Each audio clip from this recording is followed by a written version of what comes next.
And we are live, ladies and gentlemen. Welcome to the latest episode of the Sling'N podcast. I'm TJ. And I'm Kent.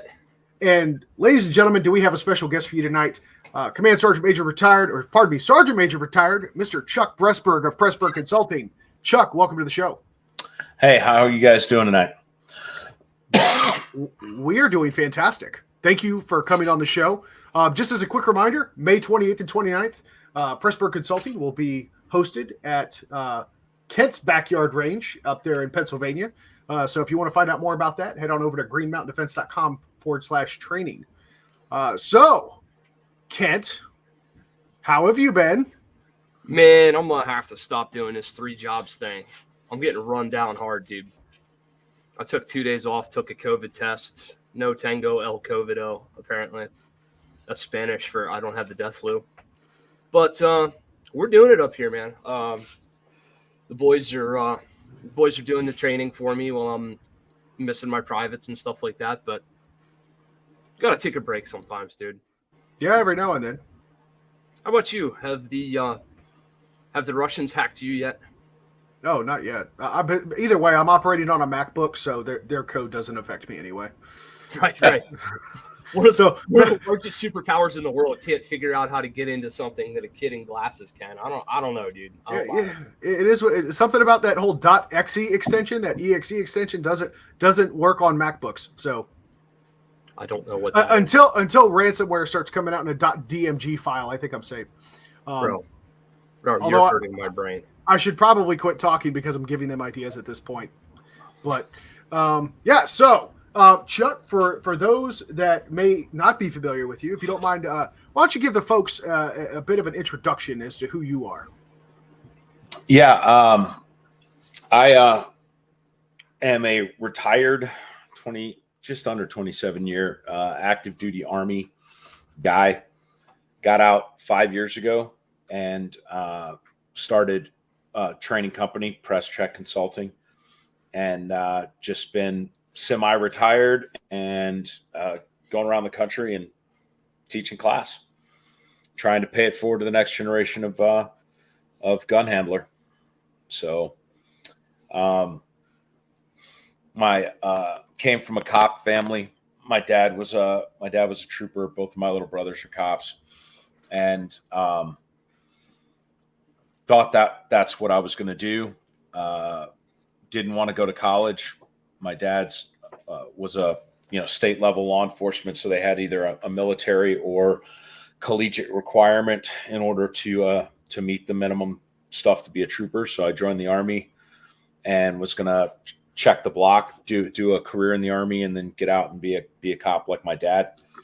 And but I didn't want to waste my time while I was in the Army, so I researched being a SEAL and Marine Recon and Air Commandos and everything else. And at the time, the 75th Ranger Regiment was the only special operations organization that had a locked-in pipeline where you could get guaranteed by the DoD as long as you kept passing school, you were going to be assigned to the 75th Ranger Regiment. There was no needs in the Army, no instructor roulette, none of that. As long as you passed your gates, you were guaranteed a slot in an active Ranger battalion. And I had a lot of my dad's veteran buddies tell me, never trust the recruiter, never trust the Army, never trust anybody, like a whole lot of jaded, don't trust. And so the bird in the hand beat the buds in the bush, if you will. And so I decided to be an Army Ranger, and went to 1st Ranger Battalion in Savannah. And then after my first 4 years, I was up on reenlistment time. And I was kind of took to Rangering like a fish to water. And all of a sudden the idea of getting out and being a civilian and not knowing how I was going to provide for my family while I was in a police academy and all that stuff kind of came down on me. And so I reenlisted and just kept reenlisting and stayed in until I was too old and too broke to soldier anymore. And then I got out. Outstanding. And for those playing the home game, right? So for those of you that might not know, right? And Chuck, feel free to correct me if I'm misremembering any of this. There is a common theme that you might experience when you encounter, Army veterans, especially when those that that come from the Ranger battalions, right? As it stands now, and I believe this was the case even way back when, there's really like two types of Ranger, right? You've got your tabbed Ranger, and then you've got your scrolled Ranger. So Ranger school is in fact just that. It's a school that the Army offers. A lot of military officers actually go to Ranger school because I think probably the best description I've ever heard of it was it's a leadership course, right? It's there to teach you leadership in hostile and unfavorable conditions, stressful conditions, things of that nature. Yes. So there are a lot of Army officers where you might run into them, and they'll have a Ranger tab on their left shoulder. But what really matters, and where I would say the rubber meets the road, is when you run into a scrolled Ranger. And these are the guys that actually serve time in an active Ranger battalion that have a scroll generally on their right shoulder or their left shoulder, for depending on whether or not they deployed with that unit or not. But it will be very clearly a difference in the form of a scrolled patch versus just a little tab that goes on their shoulder. So Chuck, from one to another, thank you for your service, sir. Appreciate it. It was a good time. The first 10 years were done during peace, with the exception of some brush fire wars. I came in right there during Desert Storm, Desert Shield, Desert Storm time frame. And then we had Somalia right after that, and then Haiti right after that. And then during the Bosnia peacekeeping, Kosovo stuff, there really wasn't a whole lot of need for the Ranger Regiment. And so they kind of got sidelined. That was a big army boondoggle, peacekeeping. So the late 90s were just dead, and then 9/11 happened. And the second half of my career was decidedly more exciting than the first half of my career, for sure. And I guess the breakdown would be like just under 11 years pre-war, and right at 15 years post-war. So outstanding. So folks, like the commercial says, he knows a thing or two because he's seen a thing or two. But with that being said, Chuck, we are here specifically to talk a little bit more about what I think is fair to say is the cornerstone offering or curriculum that's in the PressCheck Consulting repertoire, and that is no-fail pistol, right? That's how the chicken bones have shaken out. No, and that's fine. I think it's an important sentiment, and I certainly think it's one that deserves probably a little bit more attention, a little bit more awareness out there. So we'll kick it over to Kent here in a second, but I wanted to at least ask one final question with regard to the origins of it. Where did you come up with the concept of the no-fail pistol? I think that's a very relevant question, and kind of segues into what no-fail pistol is. So first off, when I got out, I had no desire to teach handgun or rifle, none. If you would have told me 5 years ago that my number one selling class would be a pistol class, I would have told you were high, because I didn't want to teach rifle or pistol. And the reason for that is I looked at the space, and there was a lot of talented guys out there teaching 101, 201 level basic and advanced handgun, whatever you want, whatever that means.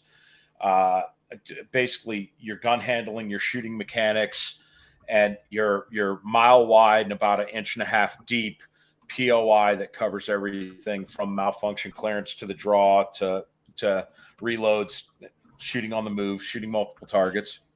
That's a lot of information to cover in 2 or 3 days. Some of the people that were in the training space at that time were guys that had taught me a thing or two about shooting along the way. Some of them were my mentors.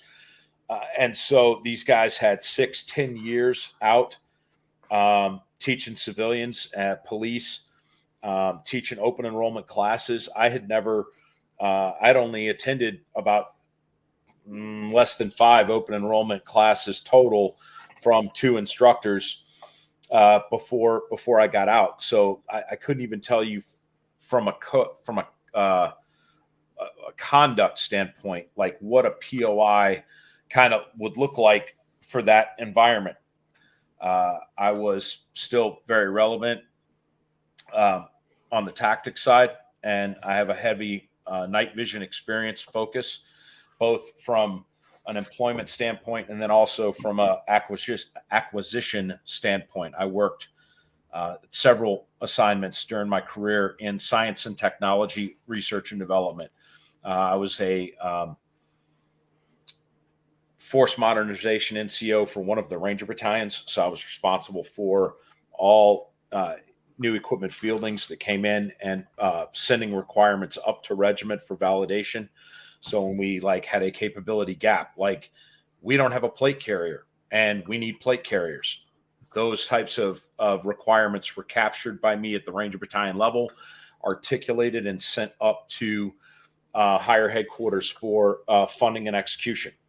So I had anticipated that I would be getting out, teaching CQB, breaching, night vision, things like that.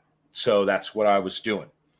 And I had an epiphany during the conduct of shoot house training shortly after I got out with closed enrollment LE tactical units, really high-end domestic tactical units. And I saw that there was a disconnect between accuracy on the flat range and accuracy in the shoot house. And so, we would have to, kind of check the block. I got to make sure these guys are safe, make sure their gun handling is good, kind of get to know them, let them know me a little bit before we move over into the house to conduct, live fire tactical training. And I saw these young, hard, professional cops that had invested a lot of time and a lot of ammo in shooting well. And their stand-up carbine work was outstanding. And then we would go in the shoot house and they could not enter through a threshold and go down a 7 or 8 foot wall and engage a target 10 feet, 12 feet away from them with any degree of the same level of accuracy that they showed me on the flat range. I mean, I was seeing complete misses at 12 feet from these yoked up, jocked up professionals that had just showed me that they could absolutely shoot inside of a 3-inch circle at similar distances very, very fast while on the move. And from the catwalk, based off of the cadence that they were firing and the amount of attention that they were giving to their shot process, I had this epiphany that among people that know how to run their firearms, not people that are untrained, among trained enthusiasts and professionals, where the majority of our mistakes are occurring in terms of marksmanship or execution of the shot process is in decision making. We didn't have a gun handling problem. We didn't have a shooting efficiency problem. We had a decision making problem. A shooter could not recall the sight pictures that were absolutely going off the rails and the ones that were not until after they had occurred. It was the AAR where they realized, on the performance side, if you shoot in any of the action shooting sports like USPSA, it's the difference between the amount of cognitive processing of a high A class, master class, grandmaster, where when they draw and they present and they see I'm not in the A zone right now, and they fire, send it anyway, and then repeat and fire 2 more times during a Comstock drill, they end up with an alpha, and the total penalty for that bad presentation was 1 round less out of the magazine and whatever their split is. Let's call it a 0.14, right? So a GM takes a 0.14 penalty for a bad draw and presentation. A C-glass shooter, he fires the Charlie, doesn't track or read his sights, doesn't know that he fired the Charlie, fires the second round, it's an alpha, and he doesn't even know that he is at Charlie Alpha on that target until the tape squad goes down range at the end. And I saw that happening in shoot houses where it was like, whose bullet is this? I don't know. And it's like, come on, we have 4 guys that all fired 2 rounds each. There should be 8 rounds in this target, not 6, not 9, not 12. It should be 8. And I have accounted for all of 8. And 2 of them are completely off of the suspect. So whom fired either 1 or 2 rounds that were not kill shots on this engagement on this guy? Complete lack of recall. No, either not willing to own up to it, or more than likely, because these are professionals, more than likely they just didn't see it happen. And so I couldn't train them. Like, guys, we can't talk about footwork and advanced ninja flips or whatever it is you expect to get out of this tactics-based course if you are not doing skill level 1, to put it into a DOD term. That's private shit. If you can't do private shit right, then we can't talk about advanced, more cerebral events.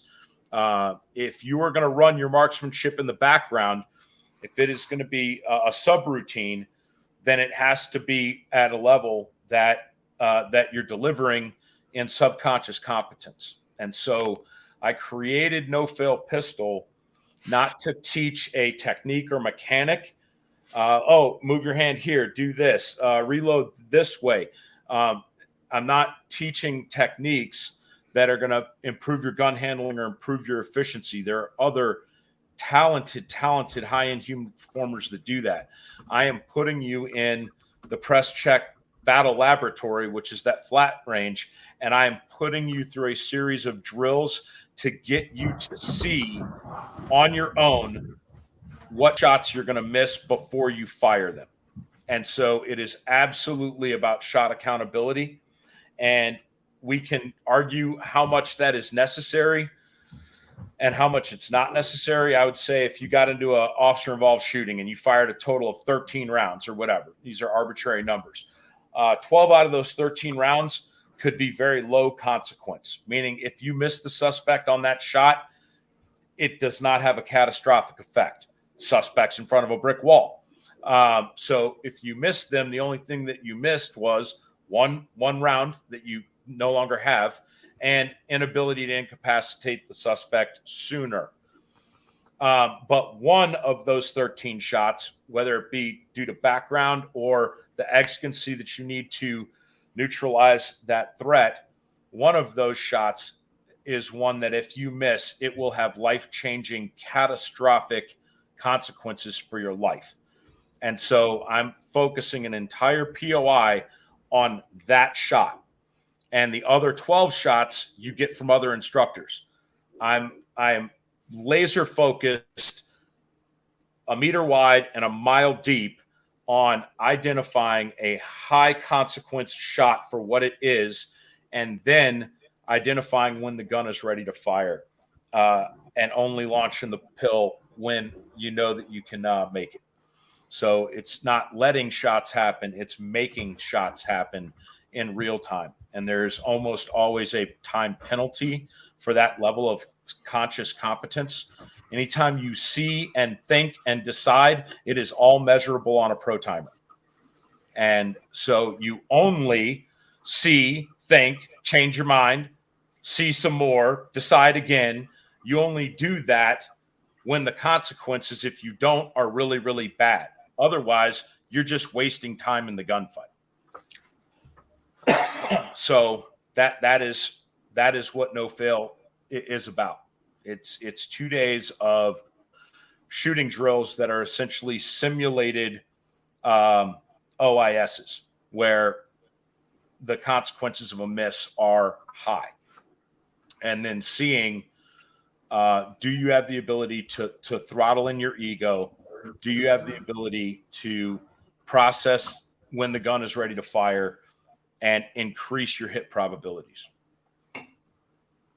Okay, that's podcast over. Yeah. We're done. I don't know what else. No, real quick before you tell me. So, folks, if you're following along, clearly Chuck is a man of incredible intent and deep cerebral thought. Like, there's clearly a level of discipline here that you might not see in a lot of other instructors.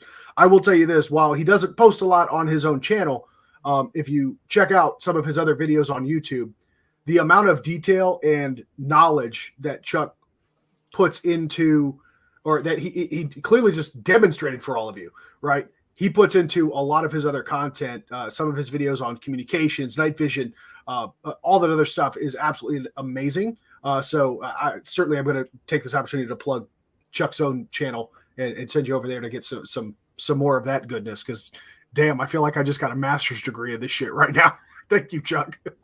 Yeah, it's pretty awesome stuff, man. And I have to paint pictures with words because, again, going back to a shooting coach, look at the student, don't look at the target. Well, when the student is making gross motor error, it is detectable.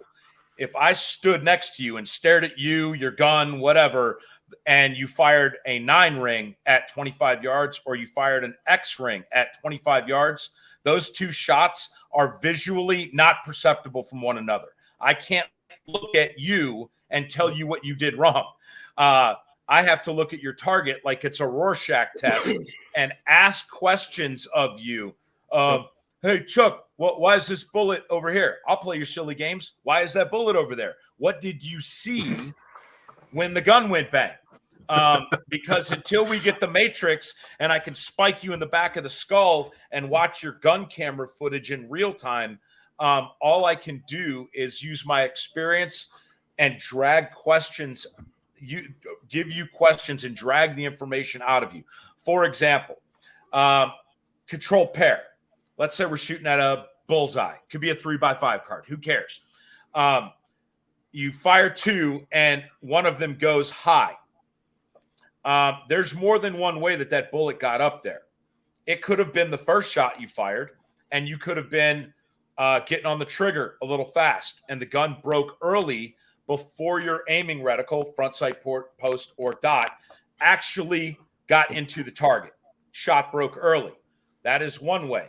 You could have put your reticle on the target, and while you're applying your trigger squeeze, healed the gun at the last second and raised your front sight, post, and or dot out of the scoreable area, and then had the gun go bang. So just because a bullet is up here doesn't mean I know what you did wrong. And so as an instructor, based on my experience, I can go to a student and say, did you see black behind red prior to breaking the shot? No, I didn't. So you were coming in from the 12, and before the dot got settled, the gun went a little early. Yes. Now you and I both know how that bullet was amiss. Or no, I saw my dot. It was in the black, and then the gun went bang, and then it's up there. Well, now we need to talk about what you're doing pre-ignition that moves the firearm, because you had an acceptable sight picture, and then you effed it up prior to the bullet leaving the barrel. And so it's 2 days of discovery learning like that, where I just put you in a situation, we let the chips fall where they may, and then we talk about why. Why did your results happen? Did you see your results happening? Because if you can't see it, you can't fix it, because I won't be there when you actually have to apply deadly force. You have to be able to self-diagnose in real time. Very cool. So let's see. Let's define some terms for the less initiated in the chat. POI equals period of instruction. Curriculum. It's another term for curriculum, right? Or point of impact based on context. Yes. Thank you. Chuck, would you do me a favor? So we hear discussions of shot process a lot in our rifle context. Mm-hmm. I don't hear many guys talking shot process on the USPSA range or the IDPA range. I talk about it some shooting B8s, but what does shot process mean to you from the standpoint of shooting a pistol? So, Chuck's definition, when I'm talking about your shot process, it is the fundamentals of marksmanship that you were trained at, however many of them you have, whatever, and that is your mental checklist, and your shot process is your application of those marksmanship fundamentals as you know them. And that is normally based upon the circumstances of the shot. So obviously, grab pistol, beat it like it owes you money is a process. And it's a process that works really well for forgiving scoreable areas in compressed distances. That exact same shot process cannot be applied to a very small scoreable area that is a very long way away, or if you are compromised and don't have a support hand grip at all. So how you press the trigger to the rear, whether you are at 5 yards with both hands on the gun or 25 yards with one hand on the gun, it is not going to be the same. Yet trigger control is part of your shot process. And so it is your application of the fundamentals, taking in the external factors of the shot that you need to make right now, and then how you execute your marksmanship fundamentals as you know them. So it is. I can't help but use my own terminology. It's down and distant dependent, right?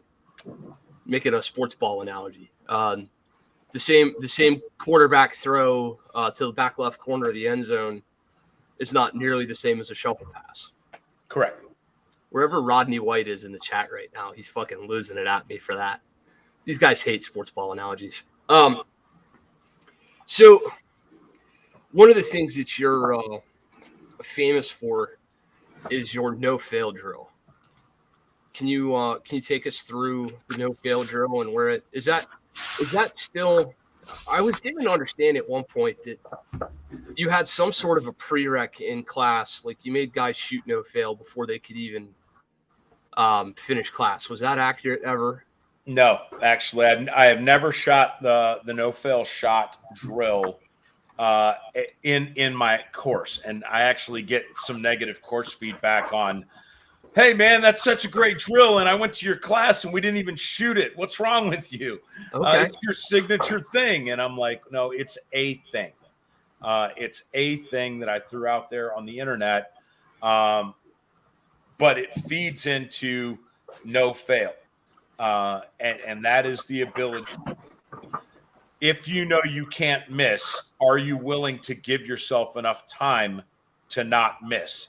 And a lot of guys are just not wired to give themselves more time to observe, decide, and act,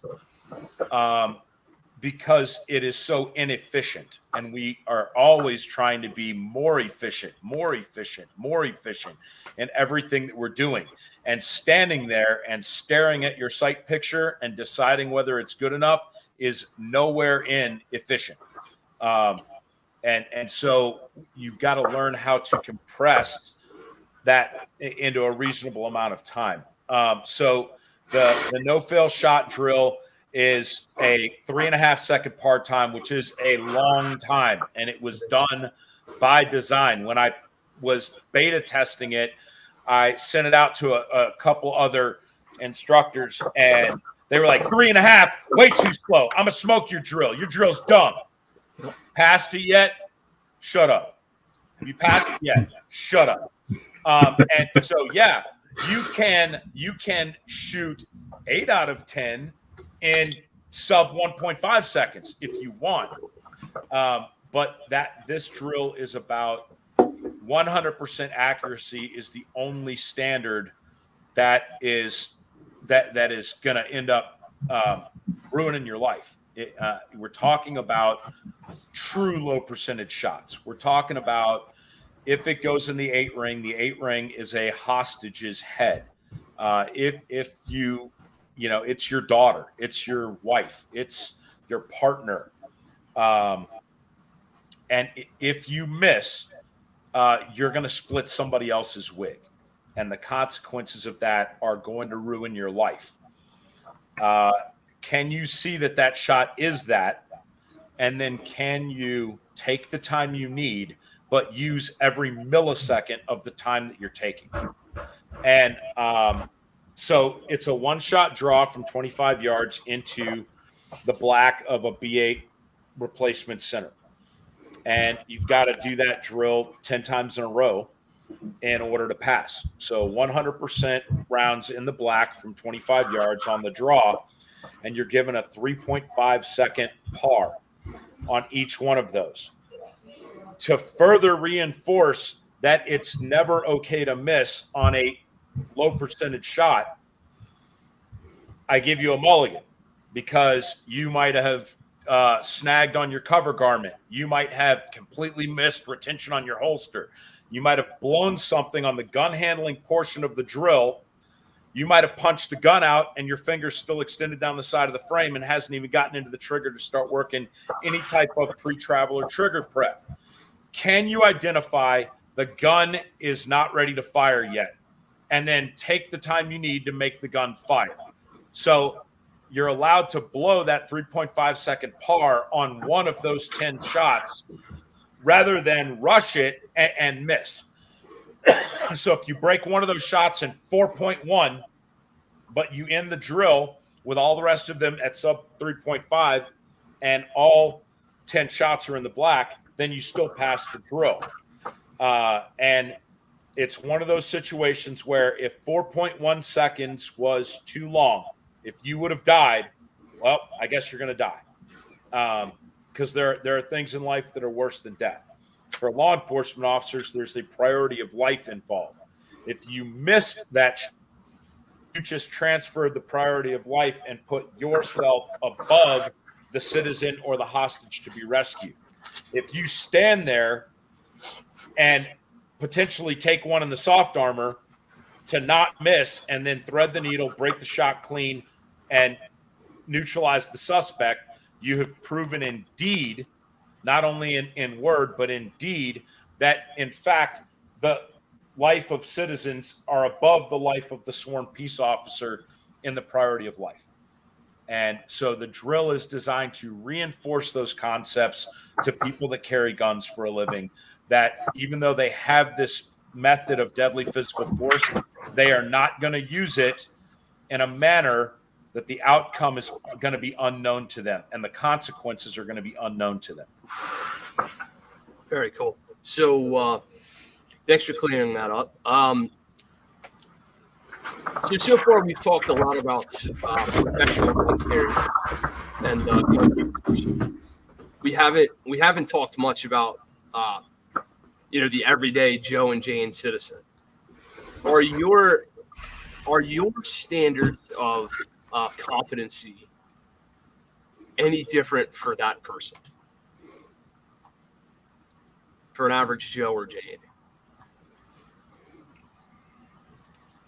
My desire is to not have somebody that can take 25-meter headshots in a crowded mall on an active shooter. I'm not cranking out low percentage hostage rescue citizens. My desire is to have a more self-aware shooter. I will take a mediocre shooter that is 100% self-aware over a very high-end performer who is either a hero or a zero. And we've all competed against guys and shot next to guys that if the stars and the moon are in alignment, they are unstoppable. Their accuracy and speed is absolutely dominant. If they're off, if something's off that day, yep, they just fall apart, completely fall apart. I don't want to know which one of those two guys is with me as a partner in a gunfight. Is it the hero or is it the zero in the gunfight today? And so part of this shooting is identifying when you do not have the shot based upon accuracy being the barometer of your speed and wobble zone being a predictor of your accuracy. And this goes over into my no-fill rifle POI. Before you start getting into range gun yoga, dumping into slings, grabbing tripods, hog saddles, VTAC barricades, cars, whatever, step one, aim at the bad guy. Because in open air gunfighting with rifles, whoever gets there first with the most is the guy that wins.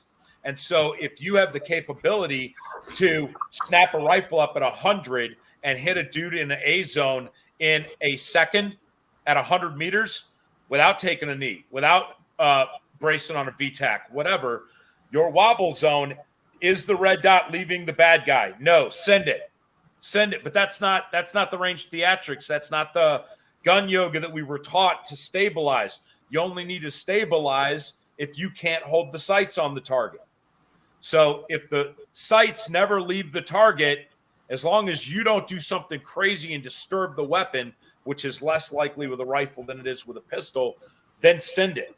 So the guy that can snap, assess, and fire is going to beat the guy that doesn't even look in their glass until they've already done the range math and said, oh, I don't think I'm going to be able to hit him from there. Let me take a knee. Let me take an additional wrap in my sling. Let me tighten up this 2-point a little bit. Meanwhile, the other guy is doing a 7-yard ready up. And, oh, look, the aim point isn't leaving the suspect, even though it's 100 meters away. Fire. Now. Fire. Fire the weapon.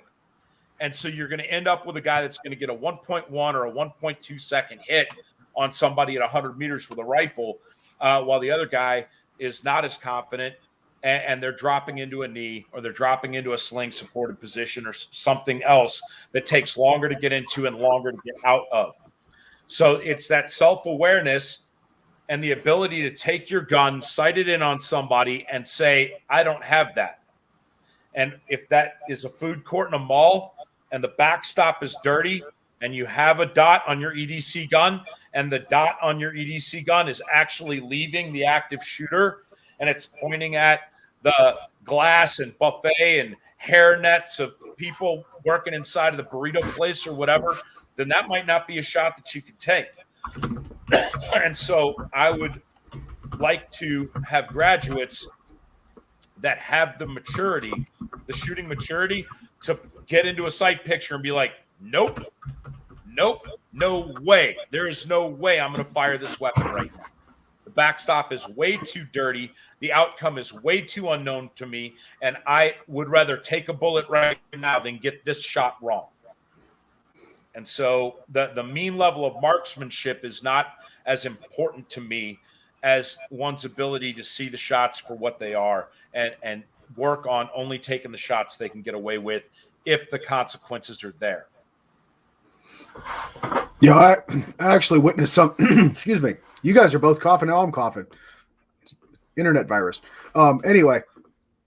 Yeah, it was a cybersecurity joke, folks. Just bear with me. Right. So I actually did see something similar, and I have to applaud this guy. So in the Seattle Tacoma Mall, so I was stationed at Fort Lewis, Washington. There was an active shooter in that mall.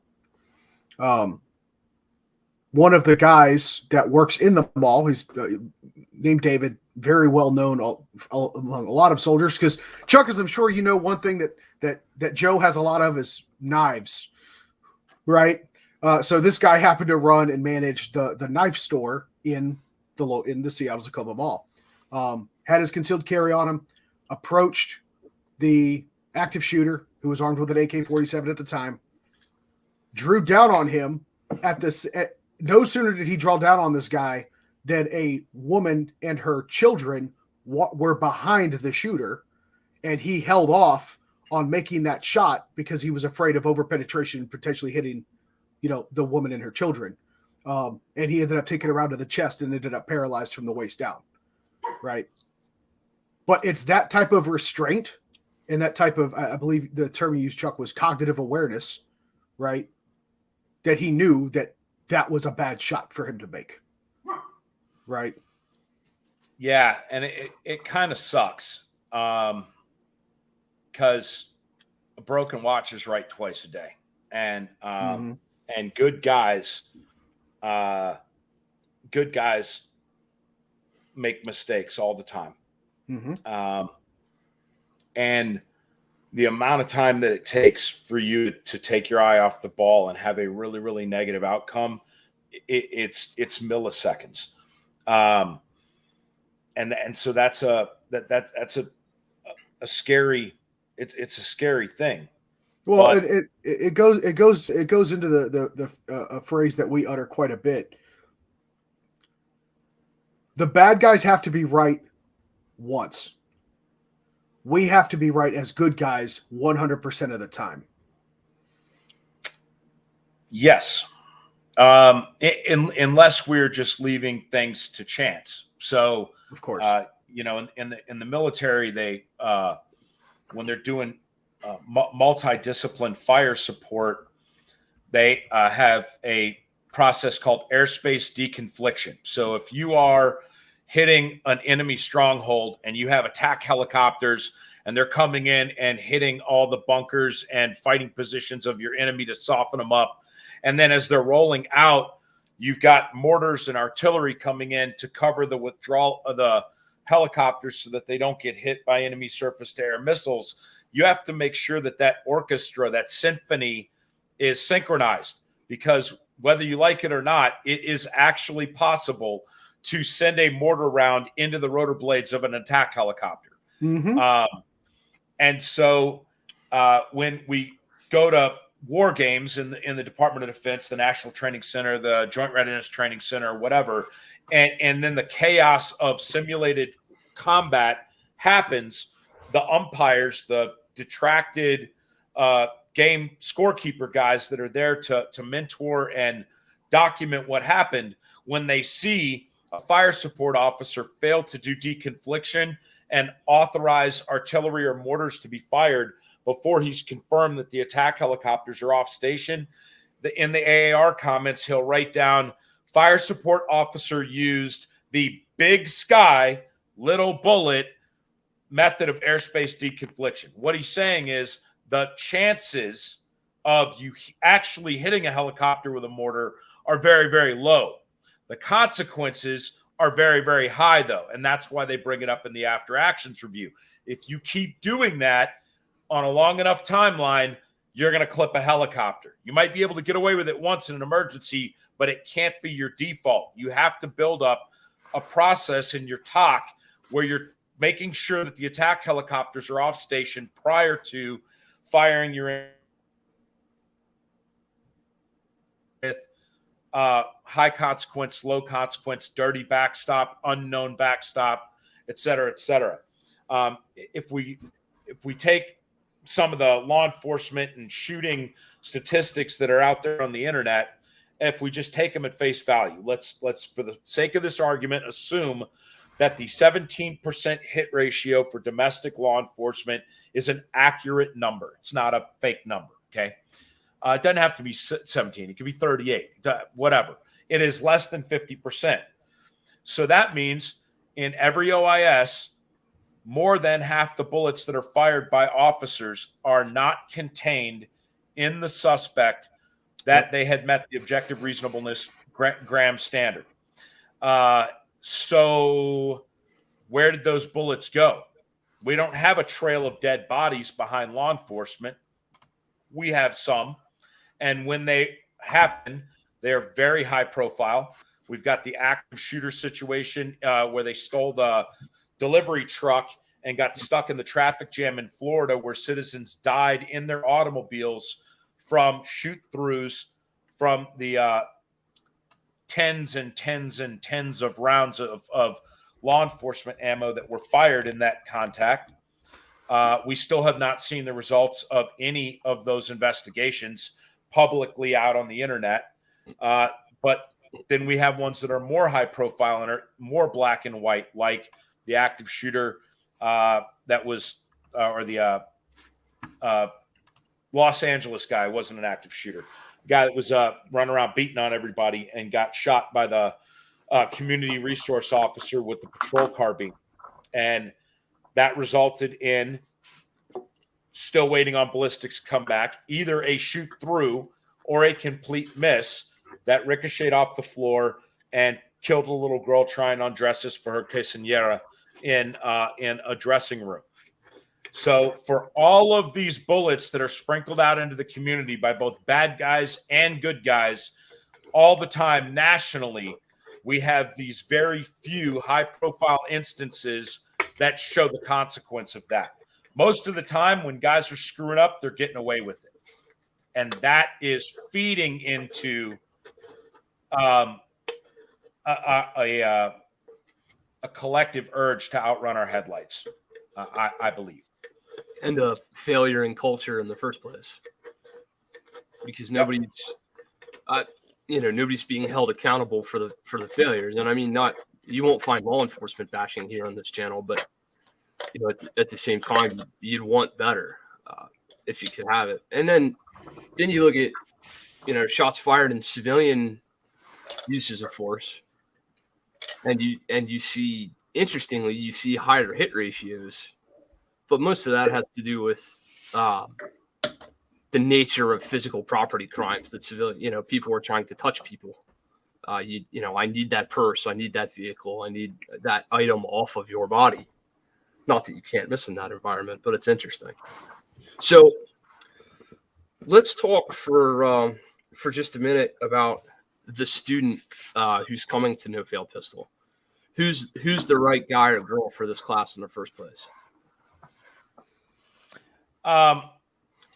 Just due to the progressive nature of the course, I don't have a lot of time to focus on coaching one-on-one to fix gross shooter mechanics errors. So guys that come to No Fail are people that probably have been to a 101 level class from somebody else. They've got to know their way around their iron. They've got to know how to draw safely and break shots, reasonably clean. That allows me to focus on this key aspect of your overall shot process, because I don't have time to fix a bad draw. I don't have time to fix grip issues in class.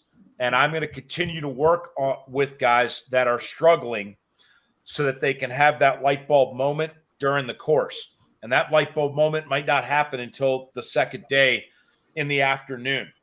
But at the end of the day, it is a disservice to the other students if I am focusing in on only the problem child that is on the line while we are shooting. So I'm going to attempt to diagnose what's wrong with you. I'm going to throw out some coping strategies that might help you get some improvement going on. I'm going to come back and remind you if I see you kind of regressing back into whatever the neural pathways were that you had built up when you came into the class. Muscle memory, for those guys that are still talking in old vernacular, that's fine. I don't care. If I say this teacup is wrong, you need to do this. Well, if you have 10,000 rounds of teacup and 57 rounds of this, the chances of you going back into teacup after a magazine change are very, very high. That's your neural pathway. That's your default setting. So I've got to keep checking in with you and kind of prompting you, like, do you want to go back into teacup, or do you think you're still doing what I taught you and you're subconsciously, oh, I'm sorry, and then letting the student consciously fight through their subconscious actions that they brought to my class. But that being said, the entire course runs better if guys aren't bringing those types of bad habits to the class. So I've been very blessed. I don't know if it's the challenging nature or what the internet has said about the course, or I come off as too intense or whatever, but that guy self-selects and doesn't come to No Fail Pistol. It's like that guy knows that he's that guy and he goes somewhere else. He doesn't come to my class generally.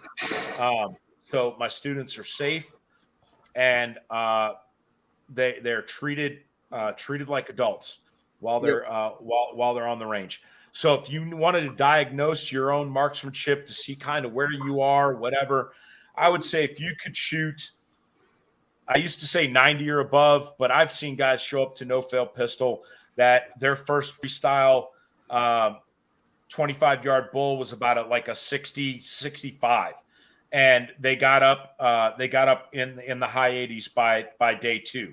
So if you're the right guy, if you are there to learn, if you are willing to humble yourself, if your ego is okay being the worst shooter on the line, and you're not letting that get into your own head, which then has you brooding over shots you've already fired, not paying attention to the shots you yet have to have fire, and go into a death spiral,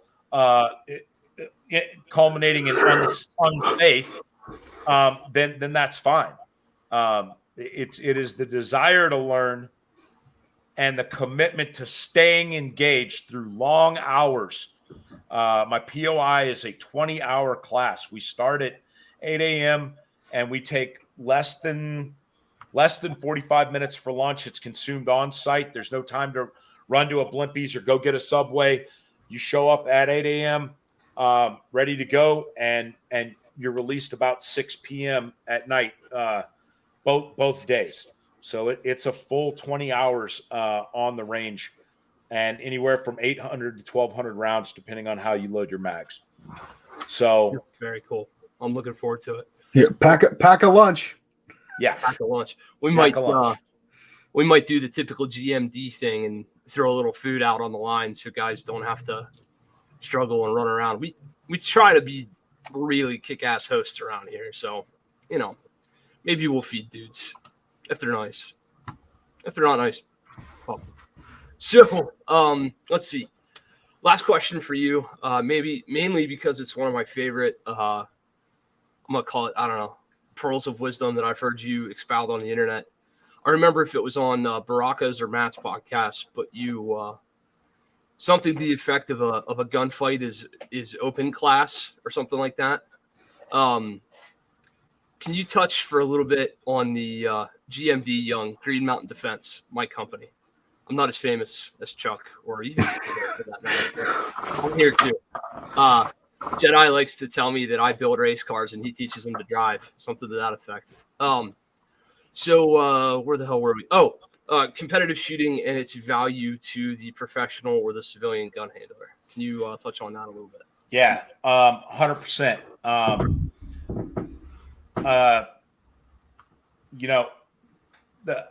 I've gone on record on the internet before and was kind of in hindsight not taken out of context, but I did not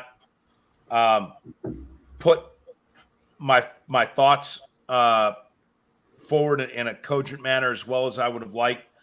If you want to know the best way to do something, you've got to go look at people that hold world records and gold medals at doing that thing.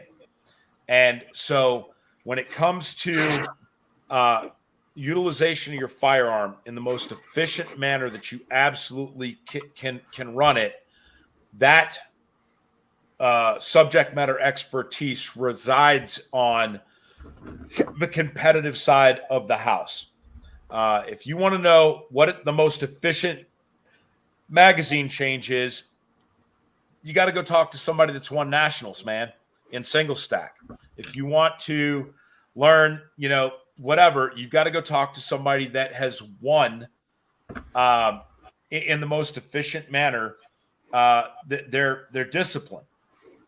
So over throttle training as part of a performance training strategy is the way. You are not going to ever get through your glass ceilings and get to your next highest plateau without over throttle training. The problem is we have within our society guys that become laser focused on whatever the new metric is, and they just attack that metric and they ignore other things. And so I don't have a problem with somebody shooting at a very, very high rate of speed. Speed is just how long it took for the event to happen. If the outcome is there, the soonest that you get to the outcome is best. And whether it be in competition where we're talking about hit factor or in an actual shooting. So where it gets twisted, and this goes for all fanboy armies of all disciples. Everybody wants their dojo's karate to be the best dojo's karate. If you shoot at a B8 target using PPC or Camp Perry rules, you're the guy that competitors are talking shit about, not the person that's running speed bulls. You're both shooting on a B8 target, but you're doing something totally different. A C-class shooter that runs from behind a wall and fires 6 rounds at 3 targets, and I'm watching, and they are discharging their gun in between 2 pieces of cardboard at 5 feet. That is not a jailbait. That's not a jailbait split problem, because the Grandmaster, he can move his gun in 0.14 to the next piece of cardboard. You cannot, and you're literally shooting the gun, and there is no visual indication that that gun is ready to fire. Quite the opposite. Cardboard over here, production front sight post right here, send it, pow! And you're why? Like, you're 18 to 24 inches. Take a direction from where that gun needed to be, but it's 0.15. Time to shoot this gun again. Not if you don't move that goddamn gun, it's not. And so I don't mind people that shoot like high-end performers, but they need to actually perform like high-end performers. Anybody can shoot a course of fire as fast as a Grandmaster can. What do you do it in? 27 seconds. I'll do it in 27 seconds. Yeah, but you are not going to have the same outcome, Bubba. I want to throw a football like Tom Brady. Bitch, you ain't Tom Brady. You ain't putting in none of the work Tom Brady put in. That was what I was trying to get at when I talked about the dangers of over throttling. If you're starting with I'm going to shoot the berm. Where's your berm? It's in Pennsylvania. Okay, so our road to performance is I'm going to shoot Pennsylvania. If you draw your weapon and fire 500 rounds into Pennsylvania, and by the end of that, you're seeing a flash of red about 1 out of every 3 of them shots, and then you go out and get snuck in a real fight on the way home with 500 rounds of neural pathway development, of discharging at full extension, whether you see the red or not, you are walking into a less than 30% accuracy event if you get snuck on the way home, because you're still a work in progress. It's the fastest way to get to your next plateau, but it's like free climbing. It's very dangerous. If you get caught short, over throttling, previous performance is indicative of future results. So whatever accuracy standard you have set for yourself during high repetition training, if you were called to perform, that's about the commensurate level of accuracy that you should be able to expect out of yourself. And so there are some guys that are some really, really high-end competitive performer dudes that talk. My former colleague, Matt Pranka, he talks about what he sees when he's dry firing. And he is not over throttling his dry firing.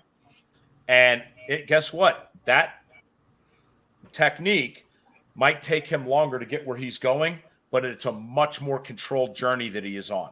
And so his performance on demand, if you asked him at any time during his train up to perform now, because of the methodology, the visual processing that's going on with his dry fire training, his ability to perform on demand whenever you ask him to is still going to be there. It's not going to be this huge unknown.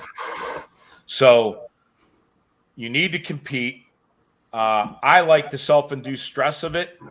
My good friend Bill Blowers, it does not get stressed out by competition because the only person that Bill's competing against is Bill. Bill doesn't give a shit about you or your opinion or anybody else in his squad. So 7 guys all looking at Bill while he's on the clock doesn't scare Bill because he doesn't give a shit about y'all's opinions. I, on the other hand, do care about the opinion of other human beings around me. And I do know that if I go to a club match that I am searchable on practice score and that it could negatively affect my business. That is a good self-induced stressor. Absolutely. I'm going to go shoot a club match and try to be better. They tell us we should all go shoot and try to be better, but then they're trolling. And so Every time I step up into the box, every time I get on the timer, I know I'm being judged.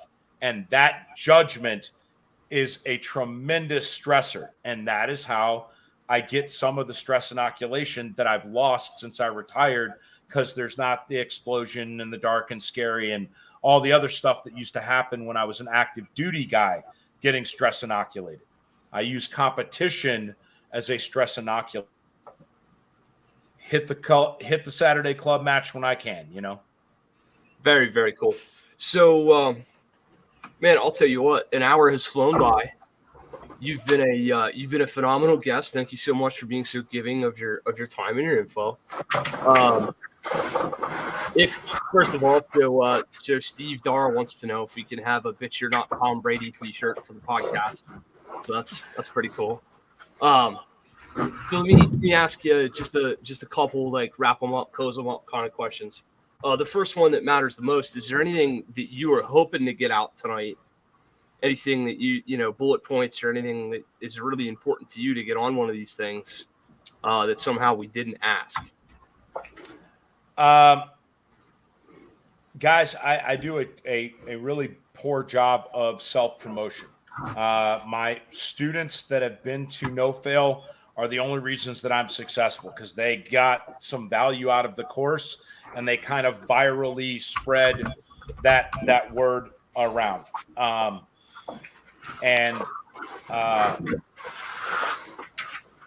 I would ask you that if you're on the fence about it, Press Check has a 100% satisfaction guarantee.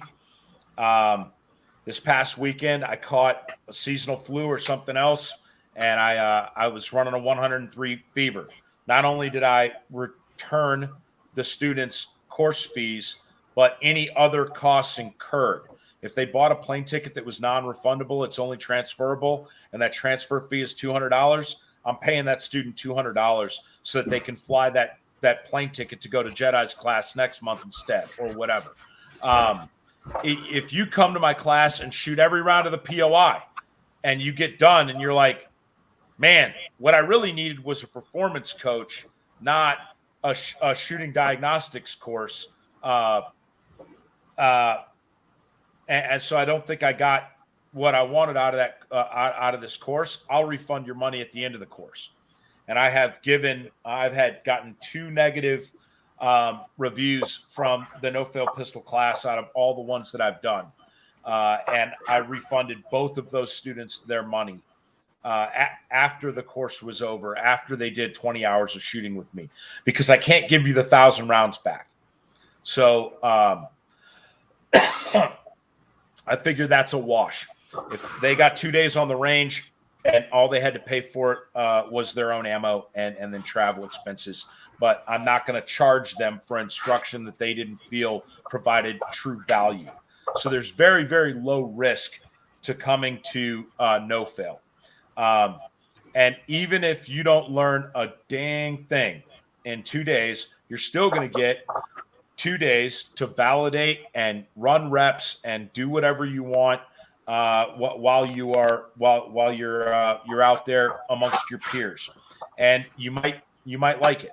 My course POI is complementary to other POIs, not contradictory to them. So if you are a Scott Jed Lazinski Modern Samurai guy, Scott's karate will fit right in with this class. Scott's guys normally, I would say, take high shooter probably almost half the time when they come in. On day one, they struggle because there is a cognitive, what we call my ballistic solution. That's the whole time, space, distance. What can I get away with? That data point is skewed for them because they're used to shooting at much bigger things, much closer. And once we recalibrate the targeting computer, they bring all of that high-speed efficiency and performance, and then a little bit more of cognitive, visual, and decision-making, and they're just absolutely center punching it at a high rate of speed. So if you're already a very efficient shooter, come in, get your ego tempered a little bit, learn when you can and cannot get away with that level of running the ragged edge, and then you bring it just in far enough to ensure a hit and go right back to running on the ragged edge. So 12 out of 13 shots in your OIS are going to come from some other instructor. Shot number 8, 6, 11, it's going to come from me, and it's up to you to know which shot is which. Solid answer. All right, cool. So 2 things that we ask everybody. Number 1, recommended reading. That's a good Anything, not just gun stuff.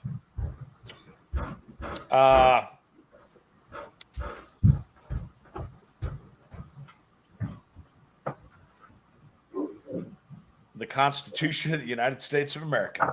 There we go. He just plucked it like Kinsey's heartstrings right there. And I would say the Federalist Papers. You need to understand what the founding fathers thought about elements of the Constitution and why they put them in there, not modern interpretation of what those elements of the Constitution are supposed to mean. Because the founding fathers lay it out for you. They tell you why they put everything in there. I'm a big fan of techno or historical military fiction. So Starship Troopers, Gates of Fire, books like that are all of Clancy's early work. Probably with everything that's going on right now with Russia, you should probably go back and read Red Storm Rising again. Very, very cool. I can see TJ perking up a little bit over there. TJ likes his military fiction stuff as well. So not my favorite book, but I definitely, to decompress, I will definitely read those. Awesome. And then lastly, if you would pick a charity, please. The Special Operations Care Fund, SOC-F. Guys, I am not I'm not a perfect man. I'm a very, very flawed man. And I am trying to become a good citizen. I spent more time in the Army than I spent alive as a citizen before, which of course was as a child. I joined the Army when I was 17.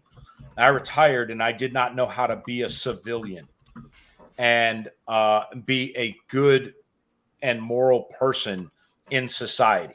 I was broken, and SOC-F helped me with some programs to try to take my life back and become somebody that I could look in the mirror and actually be proud of and not hate what I was looking at. SOC-F is literally saving dudes' lives, guys that are in high risk, marriages that are in disarray, suicide, self-medicating with alcohol and drugs, post-traumatic stress spurned by TBI, and do an actual brain scan, magnetic resonance treatments to try to fix neurologically things that are out of whack because of multiple explosive concussive events in a soldier's life.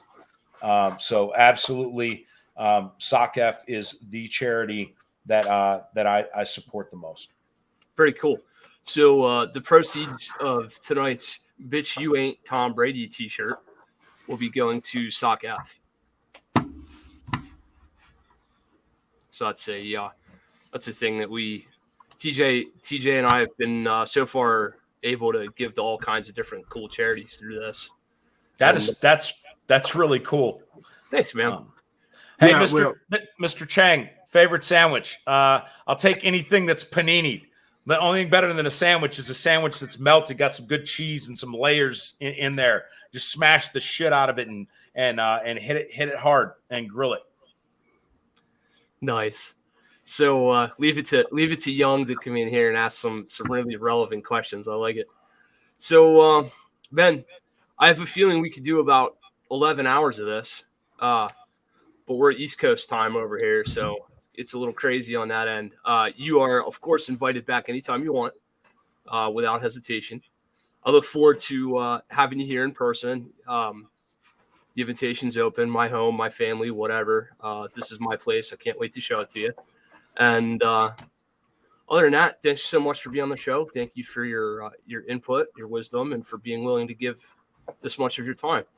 TJ, will you do the thing with the ads and the many podcasts do this at the front? We do it at the end. We're not so good at this, I guess. We don't make good money.